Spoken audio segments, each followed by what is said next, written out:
Hi friends, welcome back to our channel. ഇന്ന് നമ്മൾ നോക്കുന്നത് 7th സ്റ്റാൻഡേർഡിലെ അടിസ്ഥാന പാഠാവലി ആനുവൽ എക്സാമിൻ്റെ ഒരു പ്രീവിയസ് ഇയർ ക്വസ്റ്റ്യൻ പേപ്പറാണ്. ഓക്കെ, നമുക്ക് പ്രവർത്തനം ഒന്ന് നോക്കാം, വായിക്കാം, എഴുതാം. താഴെ കാണുന്ന ഖണ്ഡിക വായിച്ച് ചോദ്യങ്ങൾക്ക് ഏറ്റവും യോജിച്ച ഉത്തരം എഴുതുക. വാടിക്കോമ്പി നിന്ന കാട്ടുചെടികളൊക്കെ ആദ്യത്തെ മഴത്തുള്ളിയിൽ ഒന്ന് പരിഭ്രമിച്ച പോലെ പിന്നെ പതുക്കെ പതുക്കെ ജീവിതത്തിലേക്ക് തിരിച്ചു വരികയായിരുന്നു അവ. കാടിൻ്റെ മൗനത്തിൽ മഴയുടെ നാദം ഉയർന്നു. മഴയുടെ പെയ്ത്തുനാദം വർഷകാലത്തെ കാടിൻ്റെ ഭാഷയാണ്. മറ്റു സ്വരങ്ങൾക്കൊന്നും അപ്പോൾ കാട്ടിൽ സ്ഥാനമില്ല. പ്രഭാതത്തിലെ പക്ഷികളുടെ സംഗീത കച്ചേരികളൊക്കെ മഴ സ്വന്തമാക്കും. എല്ലാം മഴയുടെ നാദമായി തീരും. കാടിന് അതിൻ്റെ സ്വരങ്ങൾ നഷ്ടമാകുന്ന കാലം. വലിയ വൃക്ഷങ്ങളിൽ മഴ പെയ്തിറങ്ങുന്ന നാദം, ചെറുചെടികളിൽ ഓരോ ഇലകളിൽ, പുല്ലുകളിൽ, ഇലകൾ വീണ ഭൂമിയിലുമൊക്കെ മഴയുടെ സംഗീതം മാത്രം. ചെറുനീർച്ചാലുകളുടെ പ്രയാണത്തിന് വേഗവും മുഴക്കവും കൈവരിക്കും.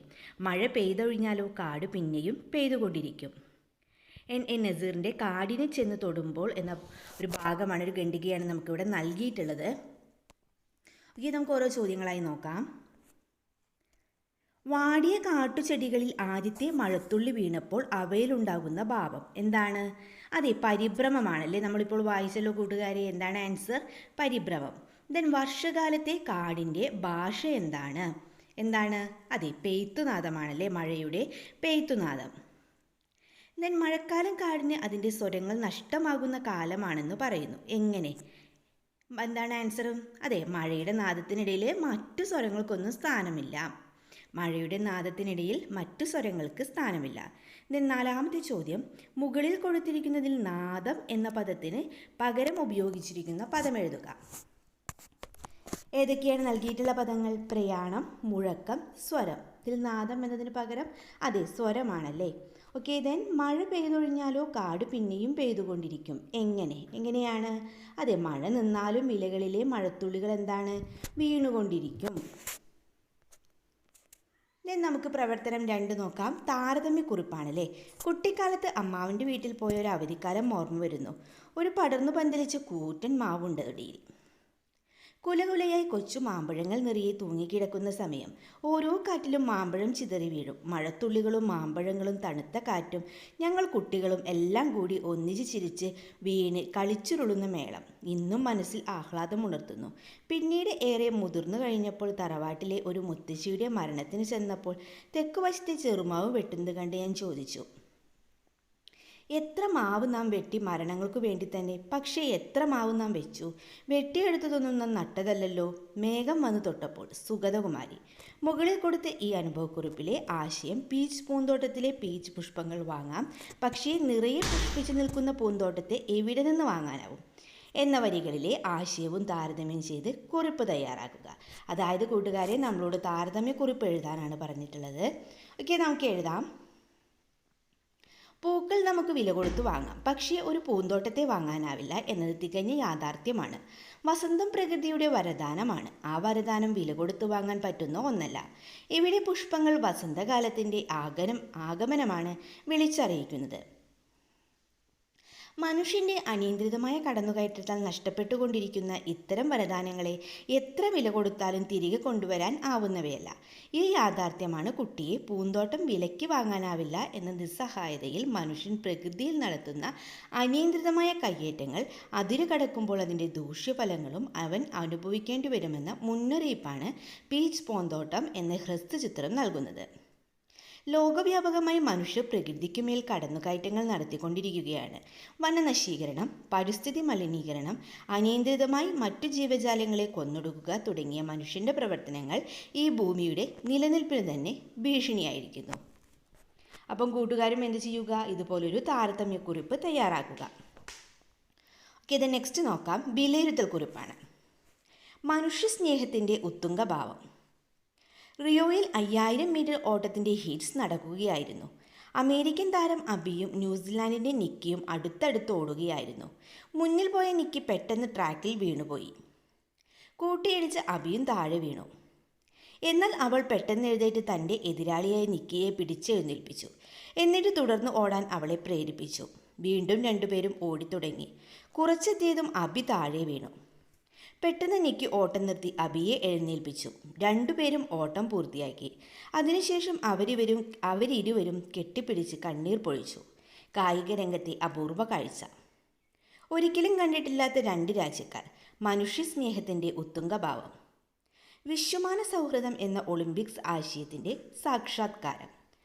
കൊച്ചനിയൻ എന്ന കവിതയിലും അശ്വതി എന്ന കഥയിലും മേൽ വിവരിച്ച അനുഭവക്കുറിപ്പിലും കാണുന്ന സ്നേഹത്തിൻ്റെ വിവിധ ഭാവങ്ങളെ വിലയിരുത്തി കുറിപ്പ് തയ്യാറാക്കുക.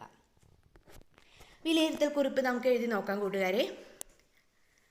നമുക്ക് എഴുതാം. സ്നേഹത്തിൻ്റെ വ്യത്യസ്ത ഭാവങ്ങൾ പകർന്നു നൽകുന്ന രചനകളാണ് ഇടശ്ശേരിയുടെ കൊച്ചനുജൻ എന്ന കവിതയും ടി പത്മനാഭൻ്റെ അശ്വതി എന്ന ചെറുകഥയും. സഹോദര സ്നേഹത്തിൻ്റെ നിഷ്കളങ്കതയും ആഴവും പ്രതിഫലിപ്പിക്കുന്ന കവിതയാണ് കൊച്ചനുജൻ. എന്നാൽ സഹജീവി സ്നേഹത്തിൻ്റെ ഉദാത്തമായ തലമാണ് അശ്വതിയിൽ കാണുന്നത്. കൊച്ചനുജൻ്റെ സ്നേഹം സ്വന്തം സഹോദരിയോടാണ്. സഹോദരിയുടെ തന്നെ ഏറെ സ്നേഹിക്കുന്ന സ്നേഹം നഷ്ടപ്പെടുമോ എന്ന കൊച്ചനുജൻ്റെ വേവലാതിയും ഈ കവിതയിൽ കാണാം. സഹോദരർക്കിടയിൽ സ്നേഹമുണ്ടാവുക എന്നത് സ്വാഭാവികമായൊരു കാര്യമാണ്. എന്നാൽ അശ്വതി എന്ന കഥയിൽ തൻ്റെ ആരുമല്ലാത്ത ഒരു പെൺകുട്ടിയോടാണ് കഥാകൃത്തിന് പിതൃതുല്യ സ്നേഹം തോന്നുന്നത്.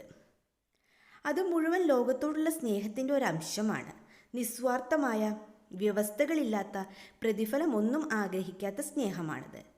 ആ സ്നേഹമാണ് അശ്വതി നമുക്ക് കാണിച്ചു തരുന്നത്. സ്നേഹത്തിൻ്റെ വ്യത്യസ്ത മുഖങ്ങളാണ് രണ്ട് രചനകളും നമുക്ക് നൽകുന്നത്. അപ്പോൾ കൂട്ടുകാരും എന്ത് ചെയ്യുക? ഇതുപോലൊരു വിലയിരുത്തൽ കുറിപ്പ് തയ്യാറാക്കുക. ഓക്കെ, നെക്സ്റ്റ് നോക്കാം. വിവരണക്കുറിപ്പാണ്.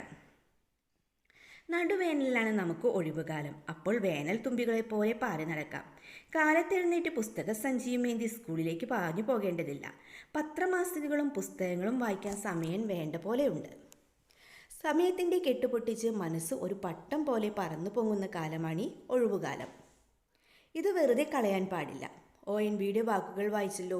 ഉത്തമൻ്റെയും ജെൻട്രിയുടെയും അവധിക്കാലത്തെക്കുറിച്ച് നാം പഠിച്ചിട്ടുണ്ട്. എന്താണ് ക്വസ്റ്റ്യൻ? നിങ്ങളുടെ അവധിക്കാലത്തെക്കുറിച്ചൊരു വിവരണം തയ്യാറാക്കുക. ഇത് കൂട്ടുകാർക്ക് തനിയെ ചെയ്യാവുന്ന ഒരു പ്രവർത്തനമാണ്. നിങ്ങൾക്ക് എന്ത് ചെയ്യാം?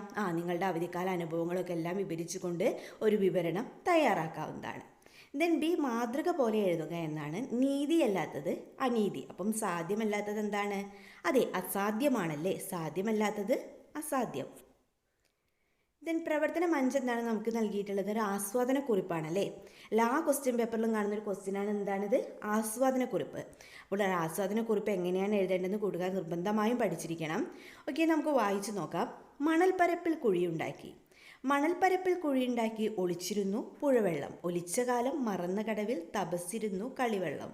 കിഴക്കുമാമല മുടിയാട്ടത്തിനു വരുന്നതില്ല കരിമേഘം. മഴയ്ക്കു തോറ്റം പാടും തവളകൾ കരഞ്ഞുമില്ല കലികാലം. പിഴച്ചുപോയി ചുവടുകൾ തിരുവാതിരയ്ക്കു പോലും പതിവായി. മറന്നു മാബലി തിരുവോണങ്ങൾ അടഞ്ഞുപോയി പാതാളം. പരന്ന വയലിൻ നടുവിലെടുപ്പുകൾ പണിഞ്ഞു നഗരം കുടിയേറി. ഒഴിഞ്ഞ ചാക്കിൽ ചവറു പെറുക്കാൻ മുടിഞ്ഞ ഗ്രാമം പടിയേറി. PP രാമചന്ദ്രൻ്റെ മണൽപ്പരപ്പിൽ കുഴിയുണ്ടാക്കി എന്ന കവിതാഭാഗമാണ് ഇവിടെ നമുക്ക് നൽകിയിട്ടുള്ളത്.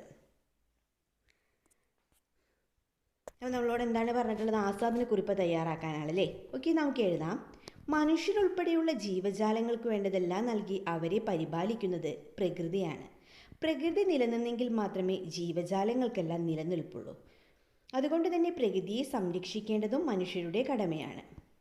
മീനുകളുടെ ആകാശവും പറവകളുടെ ഭൂമിയും എന്ന കഥയിലെ ഉത്തമനും ജെൻട്രിയും പ്രകൃതിക്ക് വേണ്ടി ഒരുമിച്ച് പ്രവർത്തിക്കുന്നു. അവരെപ്പോലുള്ള ഒരുമിച്ച് പ്രകൃതിയെ സംരക്ഷിക്കാൻ നമുക്കും വ്യക്തിഗതമായി ചെയ്യുവാൻ കഴിയുന്ന ഏറെ കാര്യങ്ങൾ കൂട്ടായ പ്രവർത്തനങ്ങളിലൂടെ ചെയ്യാൻ കഴിയും. വനനശീകരണം തടയുക, പുതിയ മരങ്ങൾ വെച്ചുപിടിപ്പിക്കുക, മലിനമായ ജലാശയങ്ങൾ വൃത്തിയാക്കുക, അവയെ പരിപാലിക്കുകയും ചെയ്യുക, മാലിന്യങ്ങൾ ശരിയായ രീതിയിൽ നിർമ്മാർജ്ജനം ചെയ്യുക, പ്രകൃതി വിഭവങ്ങളുടെ അമിത ചൂഷണത്തിനെതിരെ പ്രവർത്തിക്കുക, മറ്റു ജീവികളെ സംരക്ഷിക്കുക തുടങ്ങിയ പ്രവർത്തനങ്ങളിലൂടെ നമുക്ക് പ്രകൃതിയെ സംരക്ഷിക്കാനാവും. ഒത്തുചേർന്നുള്ള ഇത്തരം പ്രവർത്തനങ്ങൾ നഷ്ടപ്പോയ പ്രകൃതി സൗഭാഗ്യങ്ങളെ വീണ്ടെടുപ്പിന് ഏറെ സഹായകമാകുമെന്നതിൽ തർക്കമില്ല.